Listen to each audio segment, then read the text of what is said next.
A second Declaration of Independence by the 50 United States of America, signed by President Donald Trump on July the 4th, 2020, to the new Republic of the United States.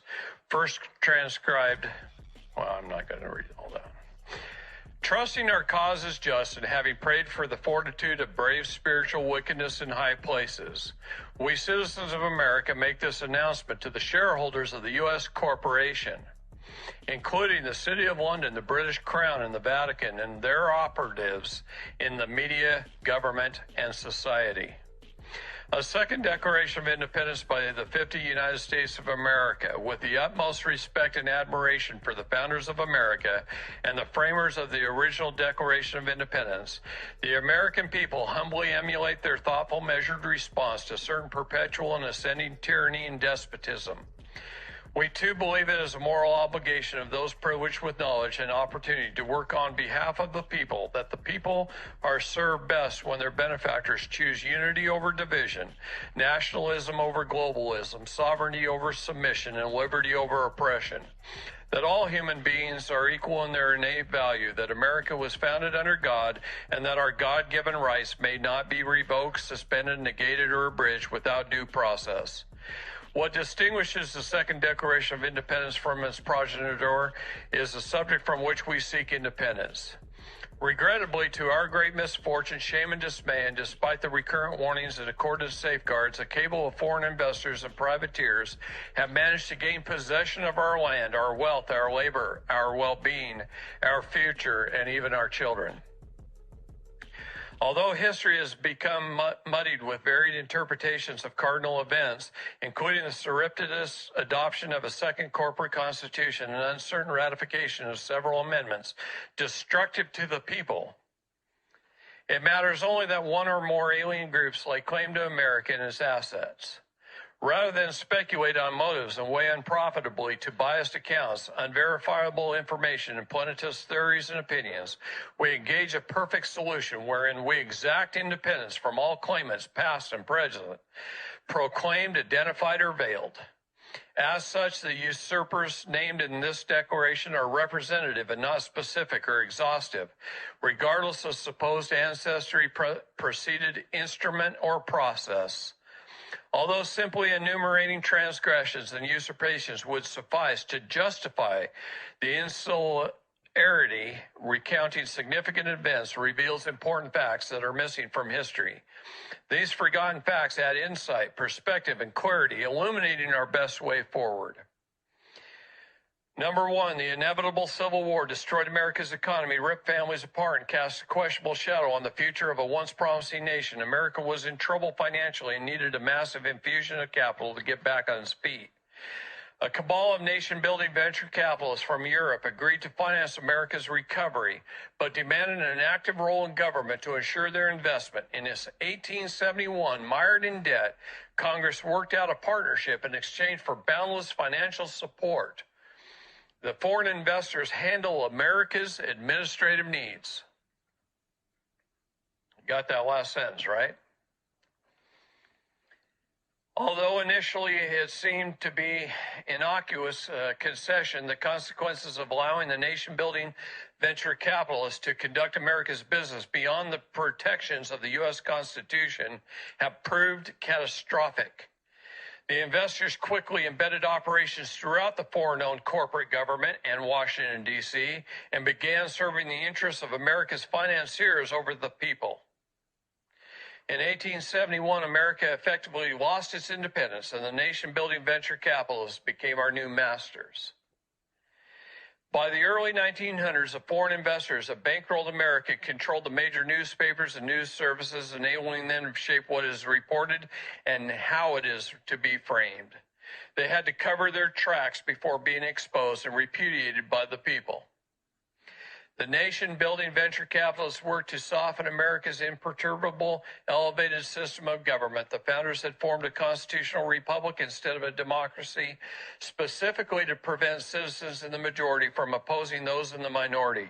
By doing what is best for their district or state, rather than enforce the majority will, representatives serve all citizens equally, eliminating the noise, division, and violence intrinsic to democracies.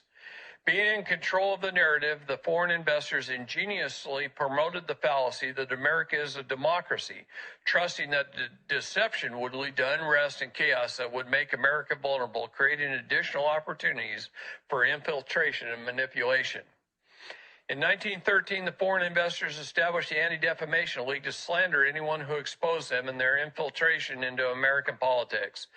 And in 1913, by way of the 16th Amendment, the foreign investors were granted the authority to tax the American people directly, something expressly prohibited by the original Constitution. That the people would willingly subject themselves to forced confiscation of their property, their labor, is illogical, putting the legitimacy of ratification in question. In 1913, by way of the 17th Amendment, the foreign investors breached an important safeguard that protected our constitutional republic from infiltration of enemy forces. Previously, senators were statesmen, appointed by the respective state legislators as a check on the House of Representatives, raiding the public treasury. Henceforth, senators would run as glorified House representatives, reducing to promising free public money and services in exchange for votes. The authenticity of ratification is unlikely because the state legislators would not willingly surrender their authority to bridle the appetite of the people's house. Not would they accede to transfer more power to the federal government, opening yet another door for the international bankers to buy the influence they need to further their grip upon America. In 1913, the foreign investors gained control of our currency by pushing through Congress the Federal Reserve Act, establishing a foreign-owned central banking system despite the dire warnings of Presidents Thomas Jefferson, Andrew Jackson, Abraham Lincoln, Andrew Johnson, James Garfield, and William McKinley. The Federal Reserve Act passed with the help of compromised legislators between 1:30 a.m. and 4:30 a.m. on December the 22nd, when most of the members were away on the Christmas holiday.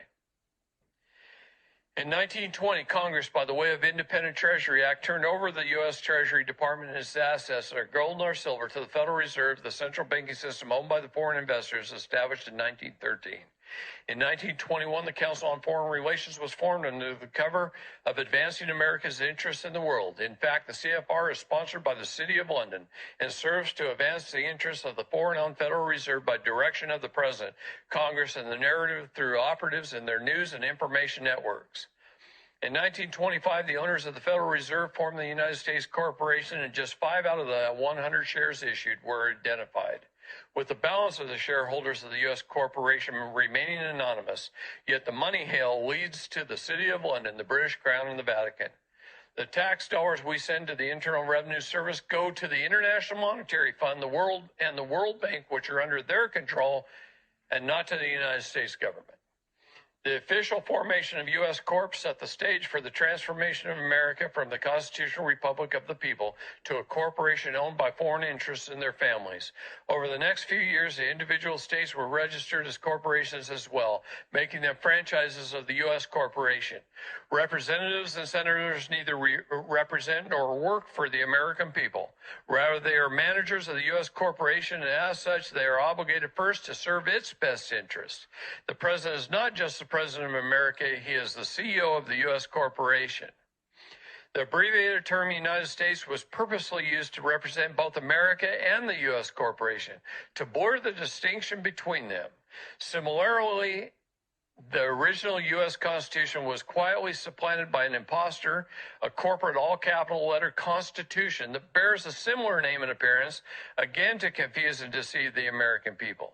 Specifically, the Constitution for the United States of America was replaced by the Constitution of the United States of America, in all caps, with the latter's corporate status becoming the supreme law of the land.